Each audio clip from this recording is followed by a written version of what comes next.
இந்த ஜனநாயக படம் தடுக்கிறதுக்கு டிஎம்கே தான் ரீசனு அப்படின்ட்டுங்களா? அப்படி ரீசனா இருந்தா இந்நேரம் மிஸ்டர் விஜய் அவர்கள் இந்நேரம் ஒரு வீடியோ விட்டுருப்பாரு. என்ன சிஎம் சார் அப்படின்னு ஒரு வீடியோ விட்டுருப்பாருல்ல. மிஸ்டர் விஜய்க்கே தெரியும் என்ன தெரியும்னா, இட்ஸ் கம்ஸ் அண்டர் பிஜேபி கூட கண்ட்ரோல்ல தான் இருக்கு. எதுக்கு இருக்குன்னா அவங்க அலையன்ஸ் வைக்கணும் அதுன்னு சொல்லிட்டு ஏதோ ஒரு பொலிட்டிக்கல் ப்ரெஷர் தருவாங்க, ஏதாவது ஒன்று தருவாங்க. பட் ஆனா இவங்க எதுவுமே ஓப்பனே பண்ண மாட்டேன்றாங்களே. அந்த கும்பல் இருக்குமே, ஒரு 4 பேர் அணியே ஏதோ ஒரு அணி இருக்குங்க விஜய் பொலிட்டிக்கல்ல, அவங்க யாருமே எதுவுமே பேசவே மாட்டேன்றாங்களே பிஜேபி. டிஎம்கேனா அந்த ஆதவ் அர்ஜுன் இப்படி பேசுவாரு. சிபிஎஃப்சின்னு ஒரு டிபார்ட்மெண்ட் இருக்கு, central board of film certification ஒரு டிபார்ட்மெண்ட் இருக்கு. அந்த department its comes under L Murugan minister, அவர் தான் அந்த மினிஸ்ட்ரி. அவருக்கு நினைச்சா ஒரே நாள்ல கொடுத்துட்டு போயிடலாமே.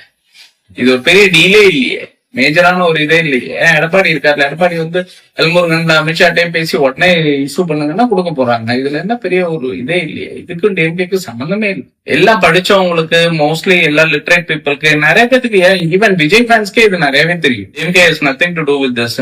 Completely under BJP control. BJP தான், அவங்க தான். யாரும் ஆனா பேச மாட்டேன்றாங்க. ஃபேன்ஸ் எல்லாம் பேசுங்க, பேசி அகிடேட் பண்ணுங்க, படத்தை ரிலீஸ் பண்ணுங்கன்னு சொல்லுங்க. ஏன் பண்ண மாட்டேன்றீங்க?